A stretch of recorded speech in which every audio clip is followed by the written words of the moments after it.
Hola, buenas tardes, buenas noches. Mi nombre es Eric Bernal de Bioencuentros. Gracias por estar acá, gracias por conectarse. Seguimos con este ciclo de lives sobre el tema de demistificando las 5 leyes biológicas. Y en esta ocasión vamos a tener a un invitado también muy especial, Fran Yuserra, un gran amigo, un maestro, con quien he tomado un diplomado el año pasado.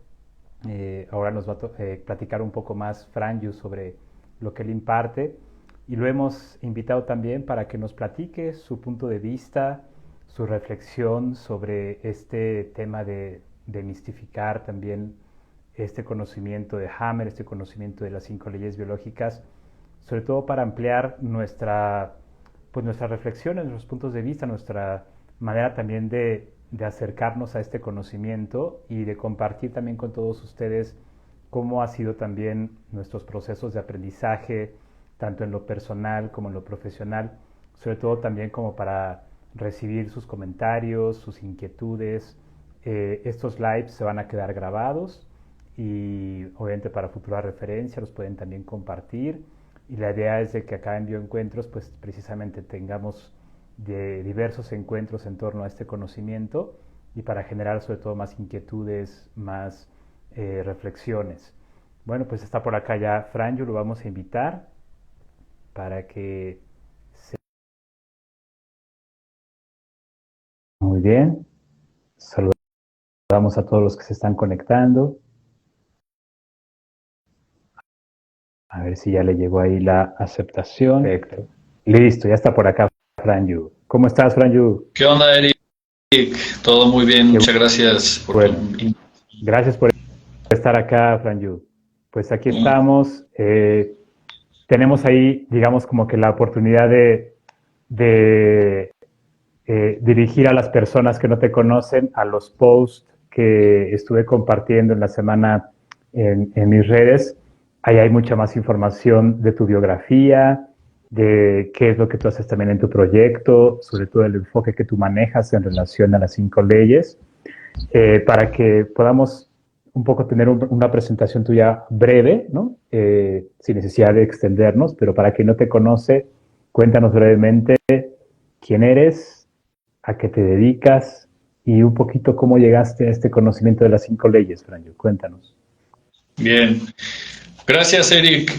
Yo soy de Mallorca, una isla de España, y estudié educación física. El último año de mi carrera lo hice en Guadalajara, México, y pues llegué a Hammer por curiosidad. En una ocasión fui a una plática y de, pues de alguien que maneja pues un Hammer un poco distorsionado, pero pues yo en ese tiempo pues no sabía. Uh-huh. Entonces, en 2013 me acerco a estudiar con Luis Felipe, con el doctor Espinosa, en la ciudad de Monterrey, un curso en enero del 2013. Y desde entonces me di cuenta que lo que había como en lo que había indagado pues no era tan correcto, ¿no? No era tan correcto, no era tan preciso, que lo importante era conservar la precisión. Y de la mano de Luis Felipe empiezo a conocer otros divulgadores, que algunos que fueron alumnos directos del doctor Hammer. Y nada, pues en este camino pues también sentí la necesidad de también ser divulgador, compartir, dar cursos, formaciones. Y pues recientemente me puse a trabajar en un modelo integrado, ¿no? Basándome en Hammer como modelo diagnóstico y Erickson como modelo de intervención, sobre todo porque los ericksonianos tienen todo un avance, todo un desarrollo en trabajar con la resistencia. Trabajar con la resistencia, a veces nos llegan casos que tienen a lo mejor un síntoma muy estructurado, que llevan mucho tiempo, que han intentado muchas cosas, y aunque nosotros sepamos el por qué y el cómo, a veces se requiere de habilidades como terapeuta, como para lo que en Palo Alto, que estudiaron y sistematizaron a Erickson, Le llaman como las soluciones intentadas, ¿no? Muchas veces una solución intentada que no funciona empeora o ayuda a que se cronifique la situación inicial.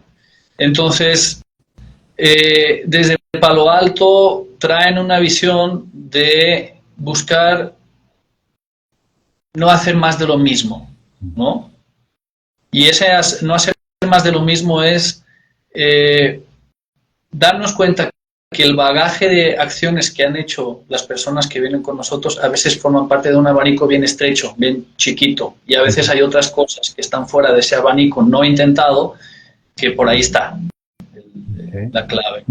Entonces, a raíz de eso, pues hemos impartido pues 3 ediciones de un diplomado de 120 horas en las que estudiamos este modelo integrado formado por un modelo de análisis, de diagnóstico y otro de intervención, que es Erickson. Y bueno, pues en eso estamos, ¿no? En estudiar, seguir estudiando, profundizando los dos autores y en la integración. Y algo que nos ayuda a juntar todo esto también es la epistemología, ¿no? Que tal vez en un ratito hablemos un poco de ella. Bien, Franju.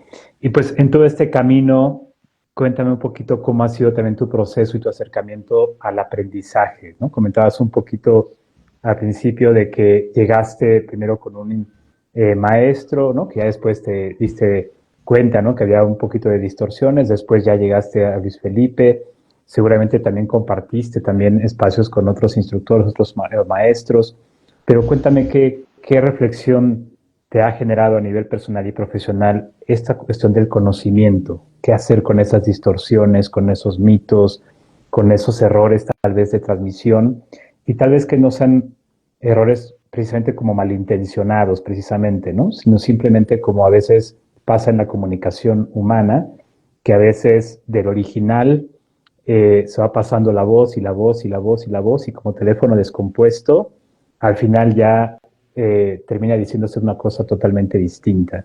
Cuéntanos, ¿qué te ha pasado en ese sentido? Claro.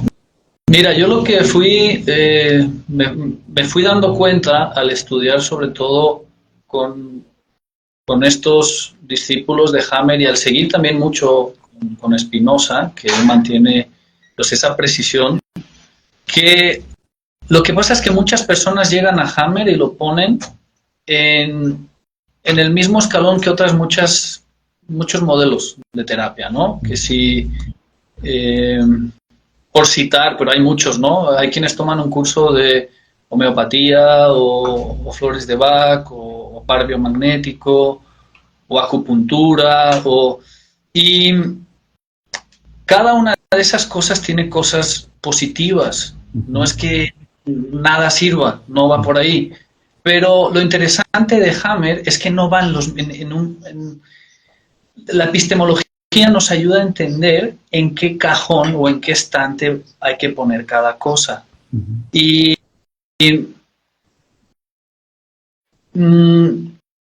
lo que ocurre es que lo que descubre el Dr. Hammer tiene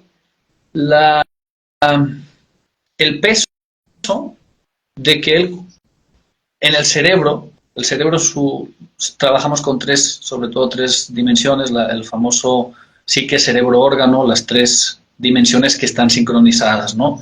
Y Hammer logra ver que el cerebro no miente. El cerebro no miente. El cerebro registra los traumas, registra el historial conflictivo de estrés, de preocupaciones, de todos los impactos más fuertes que ha vivido una persona quedan registrados en el cerebro. Hammer, a través del cerebro y a través seguramente se estaba haciendo hipótesis y leyendo su obra podemos ver que hay diferentes momentos y hay cosas que al principio no había descubierto, pero lo que él descubre es una forma para validar sus hipótesis, ¿no? Es como, partiendo de esa base de que el cerebro no miente, también se da cuenta que nuestros órganos, y eso ya se sabe en medicina, ¿no?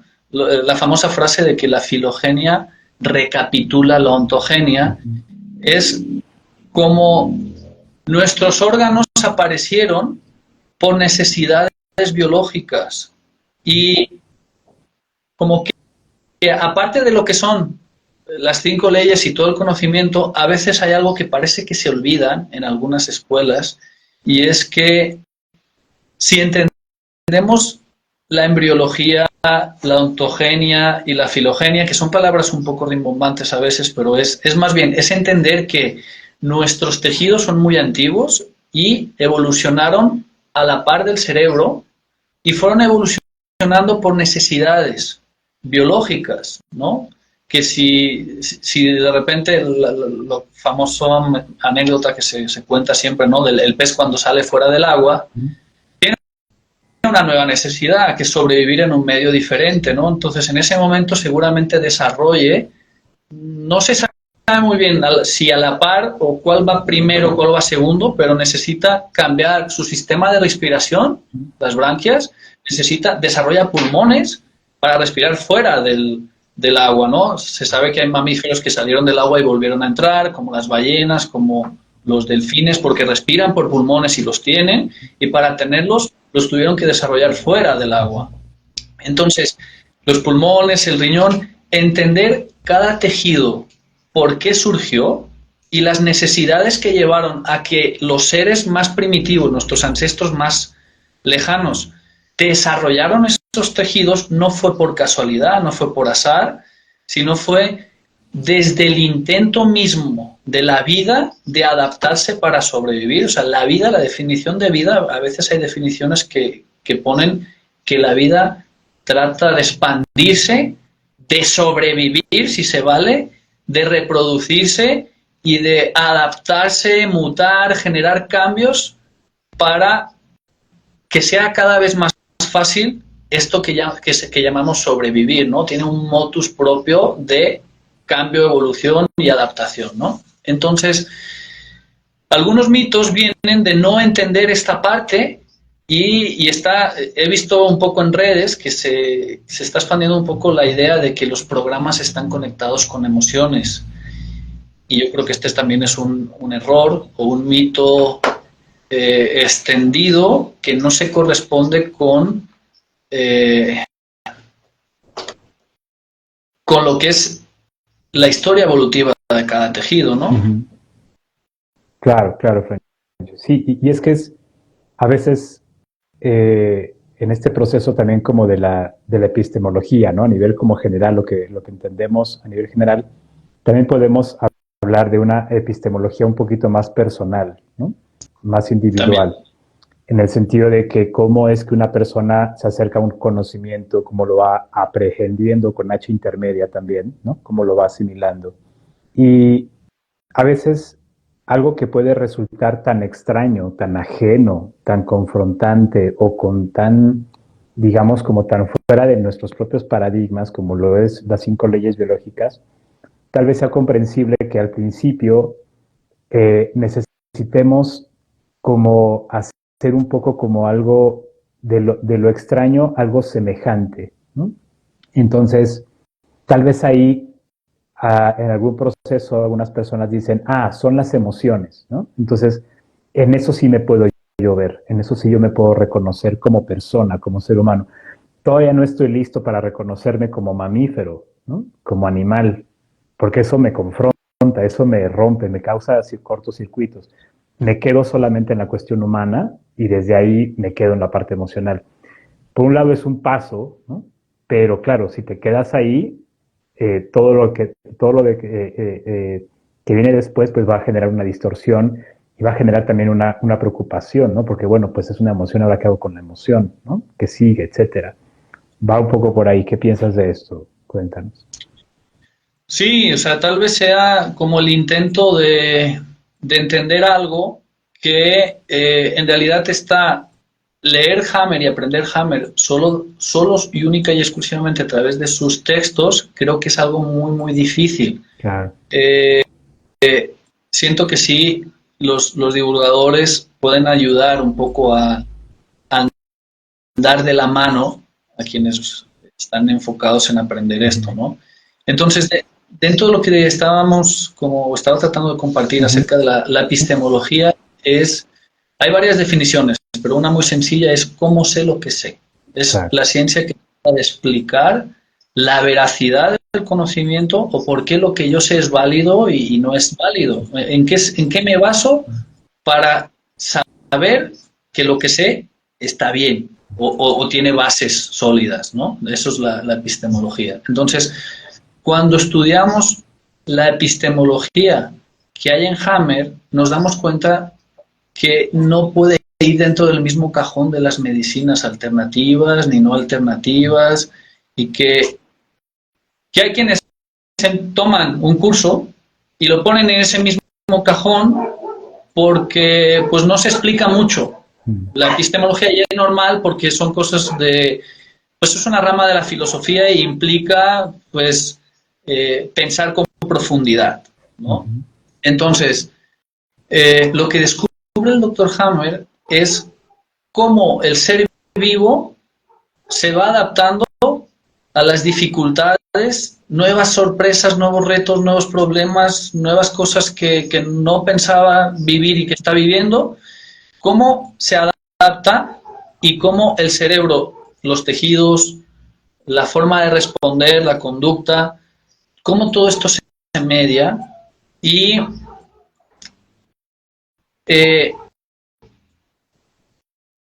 al entender todo esto y entender que hay algo muy clave, y es, Hammer leía el cerebro de las personas viendo un ataque y era capaz de adivinar lo que habían vivido y su estrés más, los problemas más fuertes y qué situaciones duras estaba atravesando esa persona en ese mismo momento. Y digo adivinar porque no era una adivinación, esto tiene un nivel de veracidad a nivel de poder corroborar que el cerebro, las vivencias, los cambios en los tejidos y los cambios en el comportamiento y lo que está pensando la persona van de la mano. Y es imposible a nivel epistemológico que Hammer lo que descubrió sea falso, porque cada caso que veía era una corroboración de que este sistema que existe antes y después de que él lo descubriera es coherente, es lógico, es repetible, es evaluable, o sea, cumple con los criterios de la ciencia. Y que hoy no haya publicaciones científicas es porque pues también hay ciertos bloqueos o porque tal vez no ha habido un grupo suficiente de investigadores o divulgadores que nos hayamos puesto de acuerdo para crear una revista pues que cumpla los criterios que se pueda hacer, porque hay otras escuelas de terapia que las tienen, ¿no? Entonces,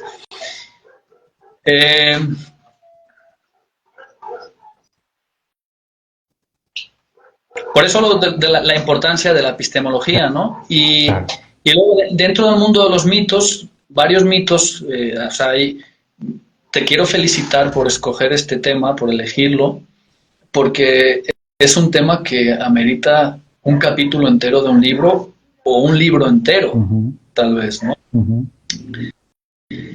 Hay varios, ¿no? Pero uno importante es que las personas creen que descubrir esto, saber o entender los conflictos que uno tiene o las vivencias traumatizantes que uno tiene, solo por saberlas ya se resuelven, cuando no es así, ¿no? Hay modelos que ese es su pilar, y podríamos decir que tienen fundamentado toda su estructura en algo que a luces de Hammer pues no estaría bien estructurado, no estaría fundamentado en una falacia o en un error de comprensión.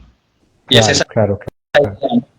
alguien que tiene cualquier cuadro, cualquier proceso que hemos llamado enfermedad, va con un experto y el experto va y le lee y le dice, mira, tienes un conflicto de esto y de lo otro.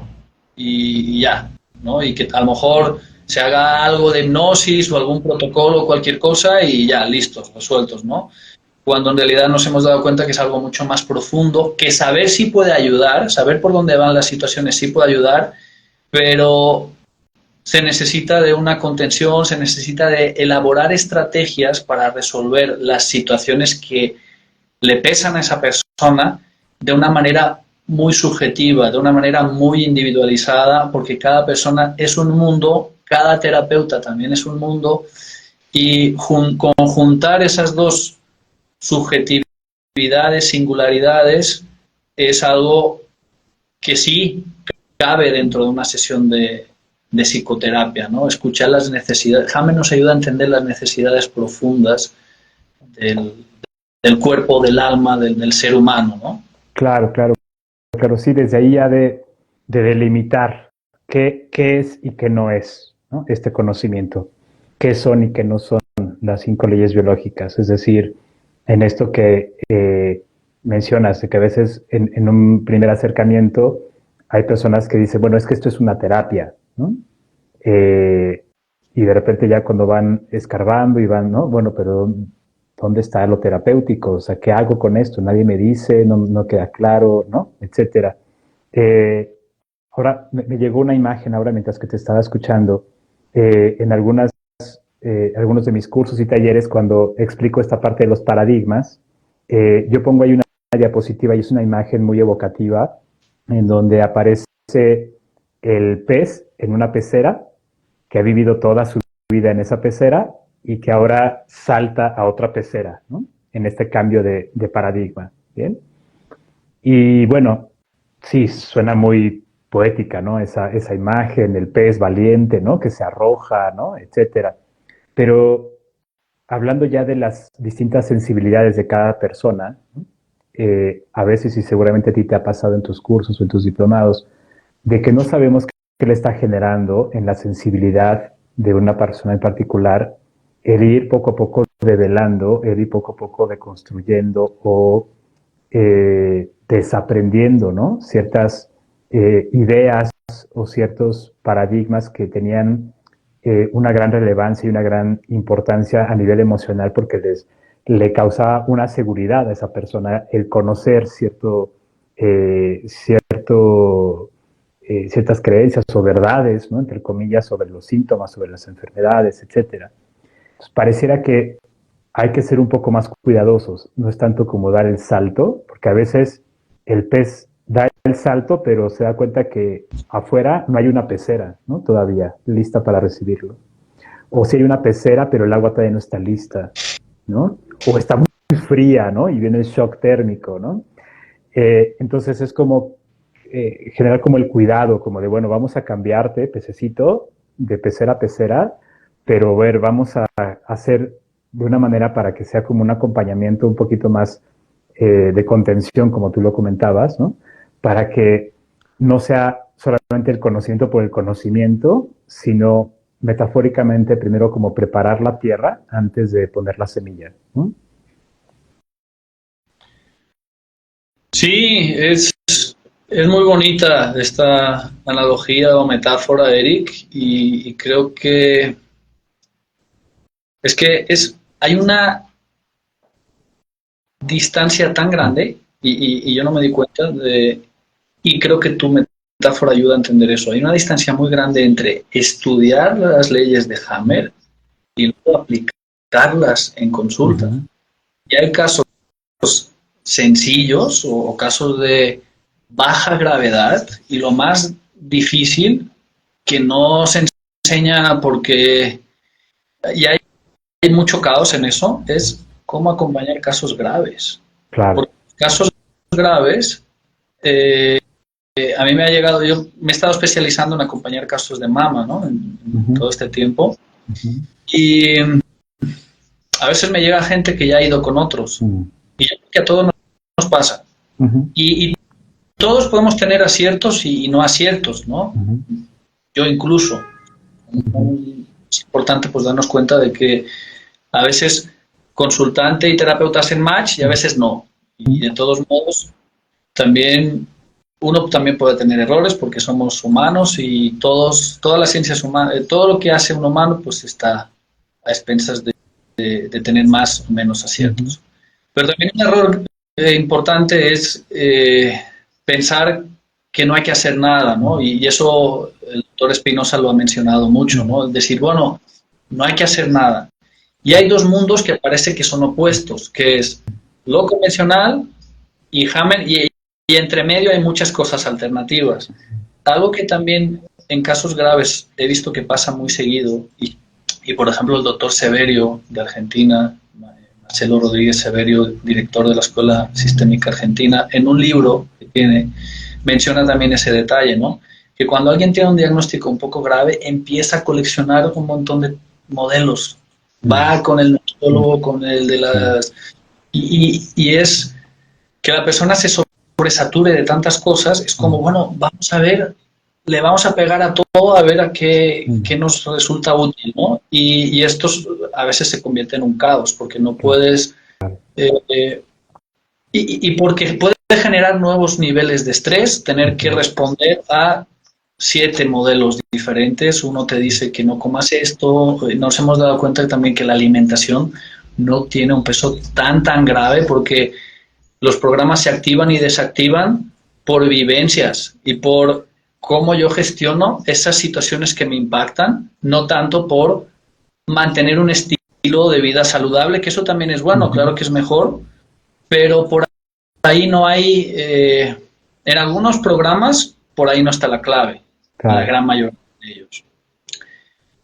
Entonces, dentro de este universo que abriste tan interesante de los mitos, creo que también algo muy interesante es los casos nos ayudan a comprender. Recordar que Hammer llegó aquí a través de analizar un caso y otro, y hacerse preguntas, hipótesis, y que el cerebro le dio la capacidad de verificar o no las hipótesis que tenían. Y yo he visto también que hay divulgadores que se formulan sus propias hipótesis a veces de cosas no explicadas todavía, porque hay bastante conocimiento, pero también hay conocimiento que necesitamos ir integrando. Y dentro de... Se parece mucho a lo que comentaron en el live que tuvieron la semana pasada con el doctor Espinosa, que hay huecos que luego cada quien lo rellena a su manera y no siempre coincide, y hay cosas no escritas todavía, y yo creo que está muy bien que nos hagamos esas hipótesis, pero no confundir una hipótesis que yo hago con algo que ya es, o que ya es una verdad validada desde este modelo, ¿no? Y una verdad validada desde este modelo, pues es a través de la herramienta diagnóstica que muy pocos dominan porque es muy complicada y requiere una curva de aprendizaje grande, que es la tomografía, ¿no? Entonces yo siento que hay una herencia. Hammer nos deja unas buenas prácticas que muy pocos todavía puedan reproducir, que no es un objetivo que tal vez todos apunten a ese objetivo, tal vez muy pocos lo apunten a ese objetivo, pero creo que es lo que le da a nivel epistemológico una fortaleza que es mayor a la epistemología que tienen los otros modelos, tanto oficiales como alternativos. Tenemos una fortaleza epistemológica muy grande, pero no todos, muy pocos, somos capaces de defendernos a ese nivel. Claro. Sí, porque también hay como esta... voy a poner otra metáfora. Ahora vengo con muchas metáforas, Fran. Muy bien.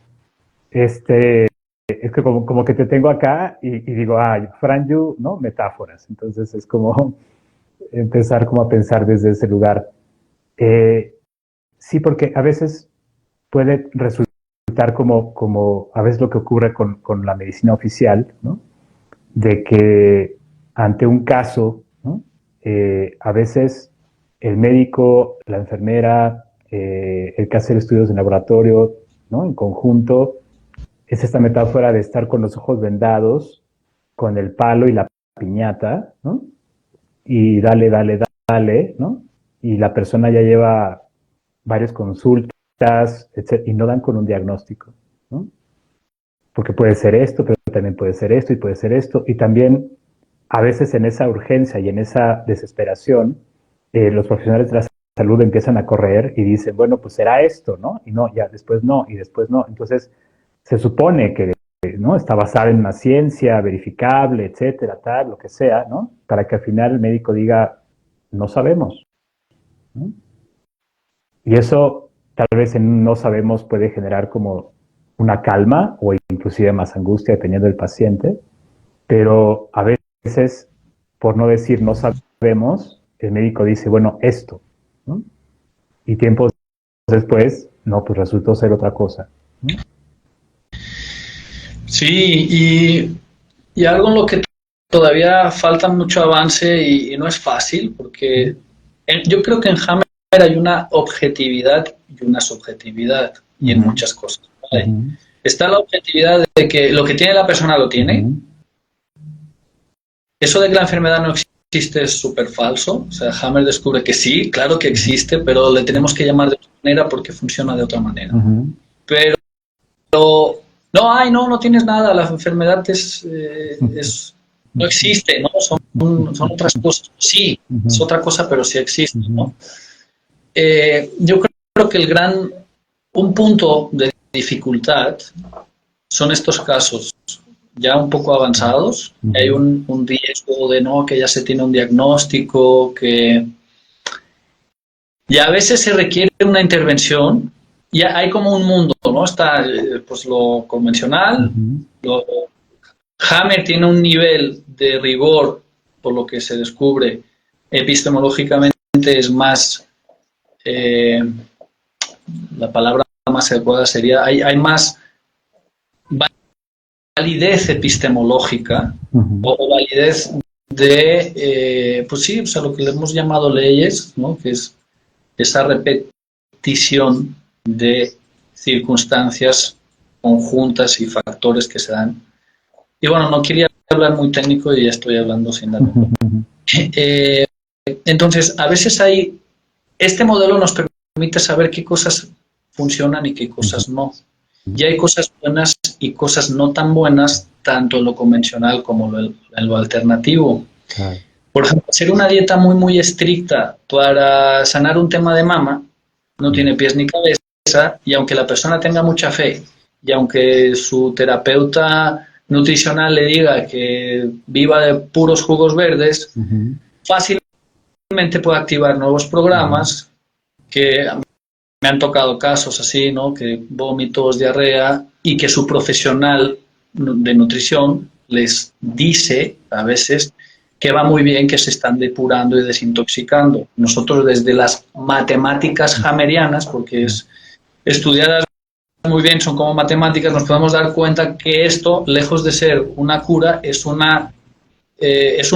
reto nuevo añadido que puede incluso generar nuevo ruido, nuevos programas, y que no tiene una conexión para nada directa con el proceso que se está viviendo. Entonces, de la misma manera, a veces hay, dentro de la medicina alópata o convencional, me ha tocado a veces que sí sean necesarias ciertas intervenciones que nosotros sabemos que son necesarias, pero que luego, cuando la persona va, el profesional de la salud descubre nuevas cosas, lo que era prioritario e importante queda en segundo lugar y se van adentrando en nuevos laberintos, ¿no? Y a veces abrir cosas puede ser como abrir la caja de Pandora, esta metáfora, ¿no? De que abres y que luego salen un montón de cosas, y es como si la persona tuviera un laberinto. Cuando vienen con nosotros sabemos que para salir de ese laberinto se requiere de ayuda, y luego van y esa ayuda abre 3 o 4 nuevos laberintos, y ni siquiera salen del primer laberinto, pero se están metiendo en 3 o 4 laberintos nuevos, que esos son más difíciles de salir, y eso pues también es algo que creo que necesitamos estudiarlo desde unas bases que son las ciencias de la complejidad, los sistemas complejos, porque hay mucha complejidad en Hammer, y complejidad no significa que sea difícil, significa que estamos acostumbrados a pensar de manera lineal, A entonces B, y la complejidad significa que hay A, B, C, D y E, y hay conexiones en todo eso, sabemos nosotros que sí hay una linealidad en los programas biológicos que puede ser movida, subida, bajada de intensidad, activada, reactivada, que se pueden cronificar, pero también hay situaciones que pueden bajar la intensidad de unos programas y subir la intensidad de otros, y hay, sí o sí, necesitamos estudiar algo de epistemología, algo de sistemas complejos y algo de cibernética, que es como las cosas se retroalimentan a sí mismas. Y Hammer tiene muchísima cibernética porque el mismo programa, un programa simple y sencillo, constantemente se retroalimenta porque la subida y bajada de intensidad es porque el cerebro constantemente está en un análisis inconsciente de la situación que activó el programa. Ahora la situación es de manera de alta intensidad, ahora sube, ahora baja. Entonces hay la cibernética, que puede parecer una palabra así como más de robótica o de electrónica, es que un sistema se retroalimenta a sí mismo y adquiere información y se adapta en base a mandar información hacia afuera, escucharla, procesarla y generar un cambio. Entonces, cuando nos dan un diagnóstico, si la persona se desvaloriza, sabemos que afecta, que puede afectar, si es muy profunda, puede afectar el tejido óseo. Y el tejido óseo, sabemos que en fase activa se hace osteoporosis, pierde masa, pierde tejido. En fase curativa sabemos que crece y que duele y que puede doler porque ejerce presión sobre el periósteo. Hammer lo que también tiene bien definido es que en esas fases, o en personas que están en un proceso de ese tipo, tomar una muestra, es una palabra que empieza por bio y termina por SIA, y abrir y romper el periósteo puede hacer que el hueso salga por ahí y se genere un osteosarcoma. Entonces, esto nos está diciendo que según qué tipo de biopsias y en según qué tipo de casos no están pueden generar lo que están buscando, lo pueden generar a través del método que usan para identificar si sí o si no. Exactamente. Entonces, son temas muy delicados y son temas que, bueno, los que no somos médicos y nos dedicamos a eso, también tenemos la gran dificultad personal de decir, lo digo, no lo digo, me van a hacer caso, van a entender, porque hay información que bien estudiada, en algunas cosas podemos tener mayor precisión que el modelo médico actual, pero no tenemos los títulos, el prestigio social, y necesitamos para que esto crezca, que está creciendo muy bien en cosas, pues en casos no graves. En casos no graves tenemos bastante margen porque los casos no graves van a un montón de cosas y tienen éxito y no éxito y no pasa mucho, ¿no? Cosas que no implican un riesgo vital importante, ¿no? Pero también hay un margen muy importante de crecimiento en esa área, pero es muy delicado. Es muy delicado esa posición. Sí, porque precisamente ahí tal vez podamos hablar como también de ese mito que está en relación a esto que se le conoce como casos de éxito, ¿no? O los testimonios, ¿no? Los famosos testimonios.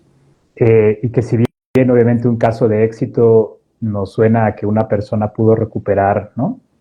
Su salud, pero ya hablando de este paradigma, cuando hablamos de que los conceptos de salud y enfermedad, las 5 leyes biológicas, ¿no? Los revierten, ¿no? Como que los cuestionan, también los resignifican. A veces esta cuestión del caso de éxito, cuando hay tal vez, ¿no? En esto que es muy confrontativo para nuestra cultura, porque tal vez un caso de éxito puede ser un bien morir, ¿no?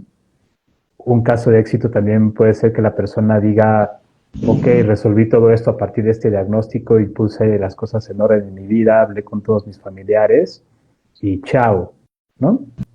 Pero desde esta cuestión, ¿no? Como, oficialista y todo esto, ya ves cómo eso no funciona y tal, porque entonces no hubo éxito, porque la persona falleció, etcétera, etcétera, etcétera. Y nosotros desde otra óptica sabemos que a partir de la voluntad de cada persona y a partir también de lo que va resolviendo tanto inconsciente como conscientemente, el que una persona fallezca no necesariamente tiene que ver con un caso que no tuvo éxito, ¿no? O que no, eh, o que las 5 leyes biológicas dejaron de tener como consistencia o validez, ¿no? En ese sentido.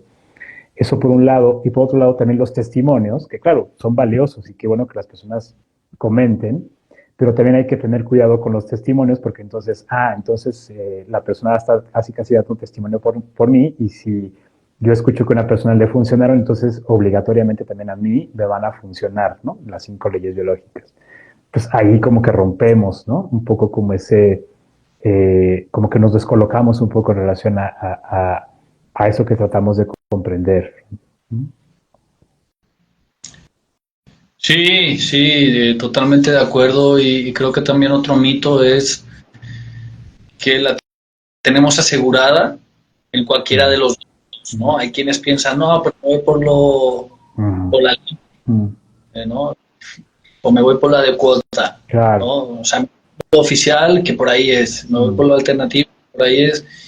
Y sí, y hay casos que sobreviven y casos que no sobreviven en los dos, porque Claro. en los dos hay como obstáculos que se tienen que ir superando. Cada uno de los dos o de múltiples modelos tiene sus formas de entender cada nuevo obstáculo y sus estrategias de abordarlas. Lo interesante que nosotros tenemos es que a nivel epistemológico podemos entender cuando surgen nuevos obstáculos, por qué salieron. También está eso del por qué, el para qué y todo eso, pero más que eso es qué necesidad biológica experimentó la persona para que aparezca este nuevo obstáculo. Y también hay unas estrategias que nos pueden ayudar a dibujar posibles formas de, de adaptarse a esos obstáculos para ir cómo se va evolucionando. Y dentro de toda esa complejidad, cada caso es un mundo porque cada caso tiene un contexto, hay más personas que apoyan, menos, hay nuevas necesidades que surgen por aquí, nuevas necesidades que surgen por allá. Algo también bien importante, la figura del tutor de resiliencia, ¿no? O sea, la persona que está viviendo algo, los tutores de resiliencia son esas personas que tiene a su alrededor que lo apoyan, que puede ser una, que puede ser dos, que puede ser amistades o familiares o pareja o hijos o dependiendo de la persona y de su edad y de la disposición que tenga su entorno a apoyarla. Como todo eso también marca una gran diferencia el tener tutores de resiliencia o no tenerlos y cómo puede ayudar a mediar los programas que se estén viviendo y una sobadita en los pies o que te hagan el famoso piojito que descubrí aquí en México, que en España no así. O que alguien te lleve el desayuno a la cama o que, no sé, todas esas cositas pueden hacer mucho la diferencia. De hecho, Hammer en su literatura tiene casos de personas que no tienen eso a su alrededor, que viven procesos de salud complejos y precisamente por no tener ese entorno se complican las cosas, porque el programa de los colectores, de los túbulos colectores, que genera retención de líquidos y gran dificultad para avanzar en la solución de algunos programas, esos tutores de resiliencia pueden marcar una gran diferencia si están o no están, y la actitud con la que estén, y la no confrontación, entender que la persona es la que está viviendo el proceso. Y también esos tutores de resiliencia también pueden activar, obviamente, algunas cositas, ¿no? Porque acompañar casos, pues es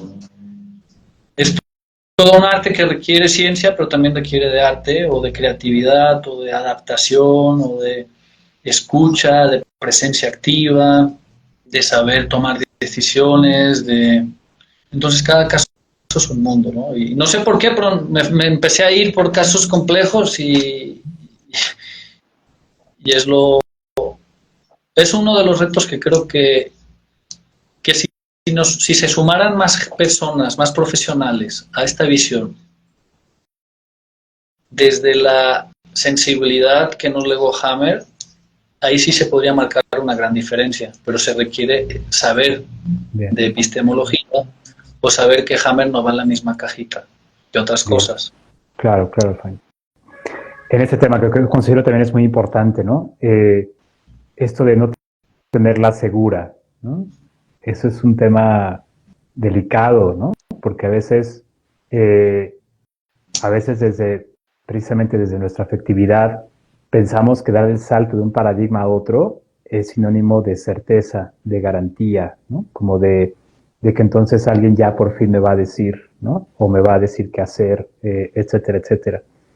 Y a veces, tanto en una cuestión de un curso o taller o de una consulta, si vienen por el lado de las 5 leyes y te dicen, es que me recomendaron contigo porque tal, ¿no? Entonces, inmediatamente, ¿no? Vienen y nos colocan en ese lugar de saber, pero ahí una metáfora que yo pondría es esta metáfora del mago de Oz, ¿no? Es decir, pareciera que las 5 leyes ejercen esta figura un poco como de ese mago de Oz, ¿no? Que al final del camino amarillo te va a decir qué es lo que te hace falta, ¿no? O qué es lo que tienes que hacer o quién eres, ¿no? Contestar esa pregunta del quién eres. Y que finalmente eso te va a poder, ¿no? Llevar a un proceso de salud, etcétera. Pero a veces sí, al final, como le pasó a los personajes del Mago de Oz, te das cuenta que todo el tiempo tenías tú tus recursos, ¿no? Que ya los tenías ya intuidos, integrados, que solamente no los tenías como puestos como en esa figura, ¿no? Que a veces era, pues es que esto era, para mí era un hobby, ¿no? O es que esto para mí es un pasatiempo, esto es algo que yo hice hace mucho tiempo y me gustó, pero ahí lo dejé, y que siempre traías contigo, ¿no? En tu interior esa respuesta, ¿no? Pero bueno, el síntoma te movilizó, el síntoma te puso en simpaticotonía para recorrer ese camino amarillo, ¿no? Y es angustiante y es, ¿no? Confrontativo y es como muy complejo, pero sí es como al menos nosotros que estamos de este lado, pues no creernos que somos el mago de Oz, ¿no? Sino aguantar de que cuando la persona devele, ¿no? Pues no haya nadie, ¿no? Acá no hubo nadie, ¿no? Siempre estuviste tú, ¿no? En este proceso. Y no hay garantía, ¿no? Y no hay garantía, es a partir de todo lo que tú vayas descubriendo en ese camino. ¿Sí? Pues gracias, Fran. ¿Yo algo más que quieras añadir? Cuéntanos. ¿Qué reflexiones finales? Sí, de hecho, escuchándote también me acordé de como una metáfora que me ha servido mucho y que hay quienes no conocen de las 5 leyes, pero más o menos saben y que más o menos saben lo que voy a contar a continuación y que tal vez está un poco conectado con la sabiduría popular y a veces lo pasamos por alto. Tengo una especie de intuición de que los casos que sí pueden pasar página a algo complejo, y lo hemos platicado varias veces con Fabi, mi pareja, es el tener objetivos, el tener hemos visto que varios casos que han estado un poco aquí, un poco allá, pero que se han despedido de este plano, muchas veces es porque no tienen algo más, que han llegado a algún momento, independientemente de la edad, que dicen, bueno, ¿y qué hago? Una falta de objetivos, una falta de propósito. De propósito, un no tener como una meta, que tampoco es que necesitemos tener metas muy grandes en la vida, ¿no? Pero esa falta de propósito es como, bueno, ¿y qué hago? Y cuando surge una situación de este tipo, tener como una banderita así en el futuro que perseguir es un gran aliciente. Y el no tenerla genera a veces una ambigüedad que puede hacer que ese obstáculo sea grande y no sea comparable con nada. Porque ahora estoy viviendo esto es lo más grande de mi vida porque pues ahora llegó esto, ¿no? Y que la persona, no desde el pensamiento, sino desde su forma de estar en el mundo, puede estar por debajo o por arriba de este proceso, de este diagnóstico.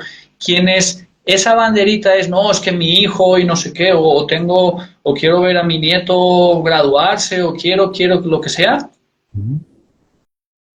Parece que hay fuerzas internas que hacen que esa persona quede por arriba de la situación.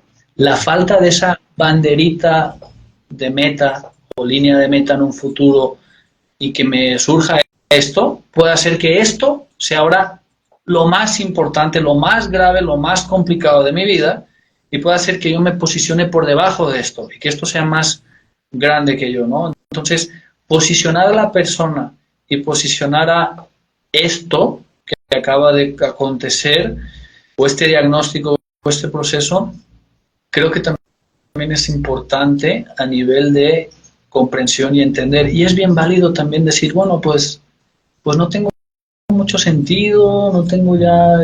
Es bien válido que la persona pueda decir también, ya, ¿no? Bien. Y que esté bien en eso. Y algo que me estoy acordando también, que creo que es muy perjudicial, es luchar contra la enfermedad, ¿no? Una cosa es tener fuerza, tener ánimo, dejarse, dejarse guiar un poco por el proceso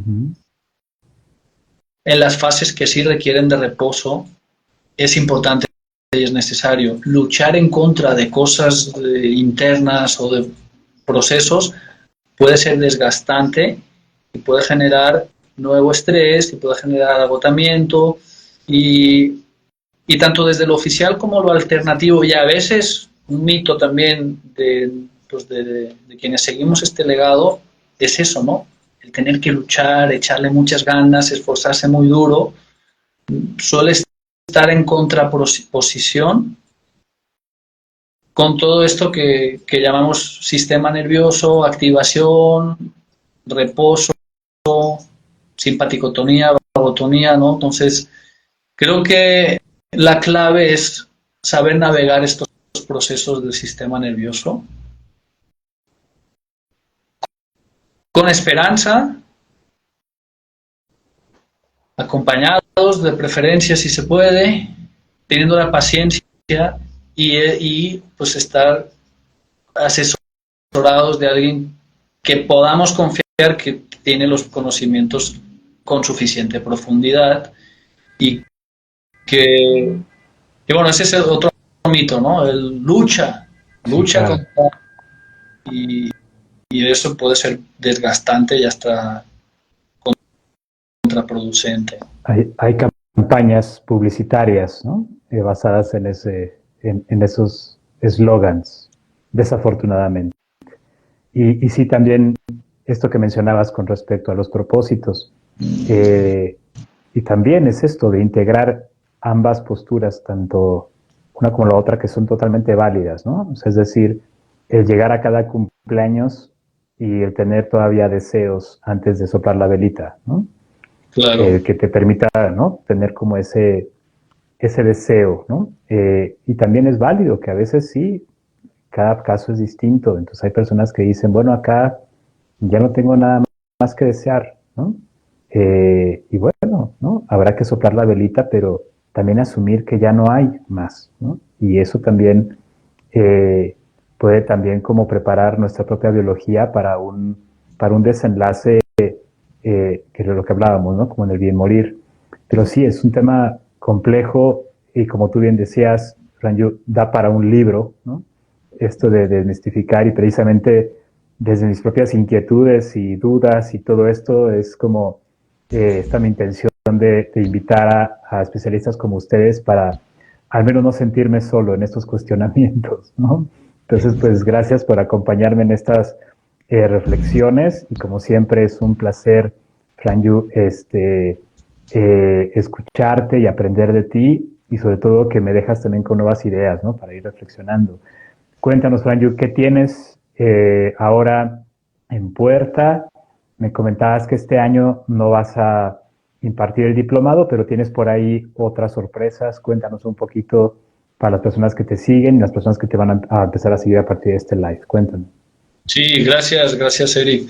Sí, llevamos 3 años seguidos impartiendo el diplomado de 120 horas de psicoterapia naturalista estratégica, que es el modelo con el que yo trabajo y que comparto con quienes se sientan identificados o que por ahí pues, que puedan tener interés, que consiste en la integración epistemológica de Hammer y de Erickson, uno como modelo diagnóstico y el otro nos da pautas, líneas de intervención.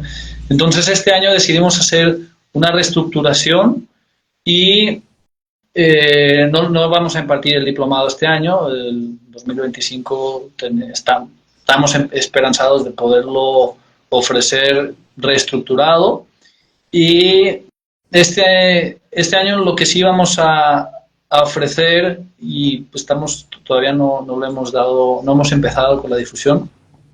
Yo creo que el próximo mes vamos a empezar.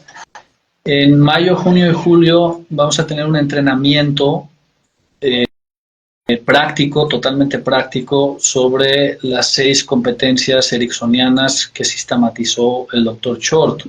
Nosotros llevamos 3 años consecutivos, este va a ser el 4. Dentro de la formación teníamos un apartado que era de intervención y de análisis de las intervenciones.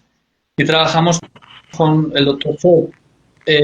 Dan Short es uno de los ericksonianos que ha hecho un aporte muy importante a nivel de precisión también en la psicoterapia ericksoniana, ¿no? Hay muchos modelos que surgen de Erickson, la PNL o programación neurolingüística, la hipnosis ericksoniana, la terapia breve, la terapia estratégica también, la centrada en soluciones.